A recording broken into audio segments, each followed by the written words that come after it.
You do it every single day. You pick up your phone, and then nothing. The reason you grabbed it is just gone. You stand there staring at the screen, scrolling through apps that have nothing to do with why you opened it. Then you put it down, and 3 seconds later you remember this happens to you constantly, and you probably laugh it off.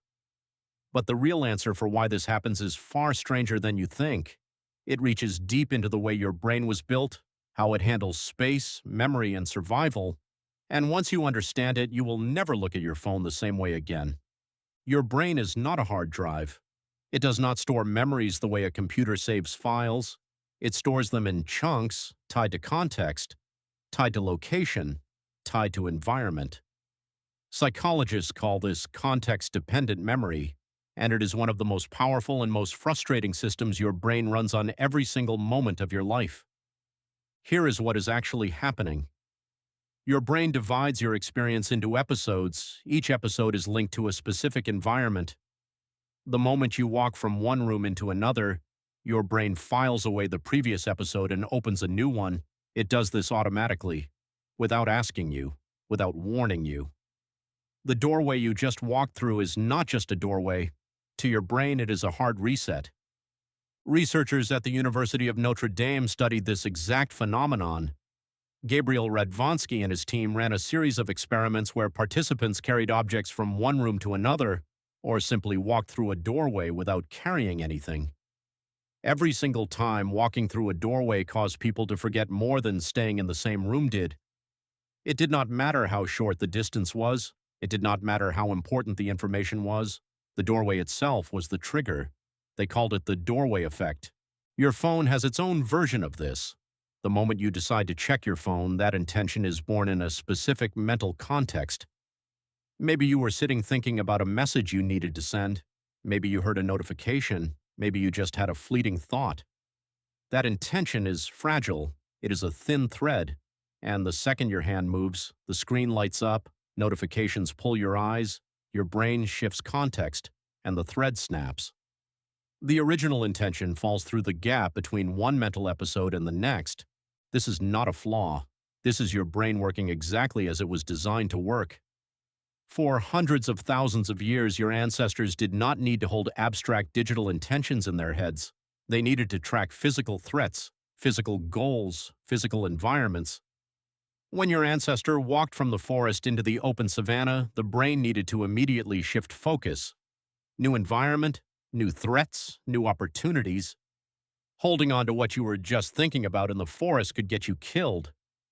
Your brain learned to wipe the slate clean every time the environment changed, and it was brilliant at it. It kept your ancestors alive. But now you live in a world where your environments change constantly and rapidly. You move from room to room, you shift from app to app, you jump from thought to thought, and every single transition is an invitation for your brain to close the previous episode and forget what was in it. Neuroscientist Earl Miller at MIT has spent years studying how the prefrontal cortex handles working memory. Working memory is the system that holds your current intentions, your to-do list in the moment, your reason for picking up the phone. Miller's research shows that working memory is shockingly small and shockingly fragile. It can only hold about 4 chunks of information at once, and it is constantly being overwritten by new incoming information. The moment your phone screen lights up with a notification, a face, a color, a sound, your working memory gets a new input.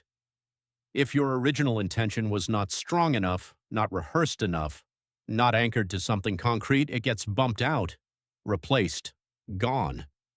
And you are left standing there wondering why you even picked the phone up. And this is also why you remember the moment you put the phone back down, because putting it down is another context shift.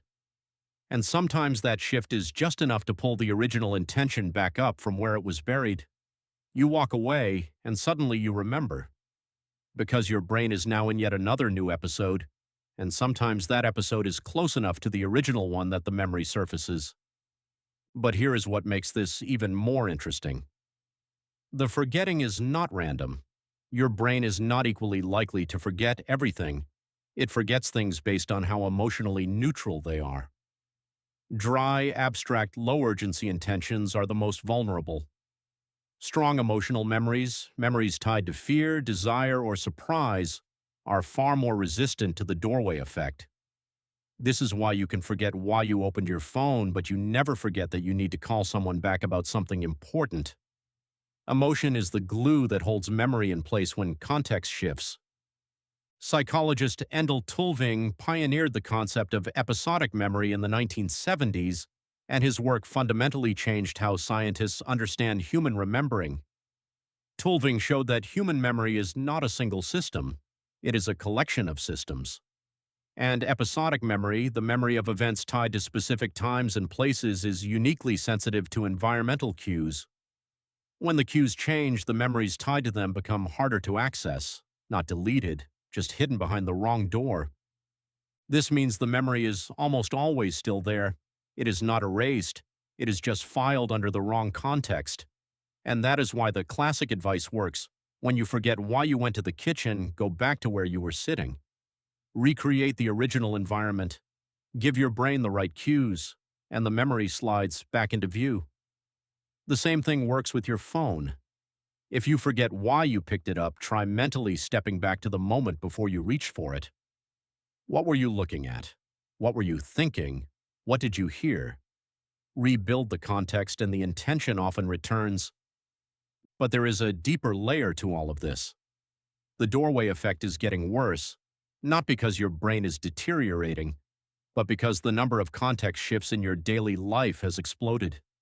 Every swipe on your phone is a micro doorway. Every tab you open is a new room. Every notification is a doorway alarm going off in your prefrontal cortex. Your brain is being asked to manage hundreds of context transitions every single hour, and each one is a small opportunity for working memory to drop something. The average person checks their phone over 90 times a day.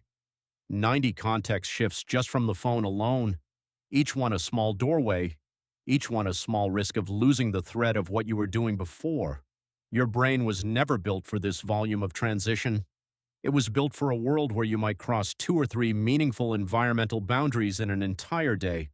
And yet you adapt, you develop habits, you build routines that reduce the cognitive load of transitions.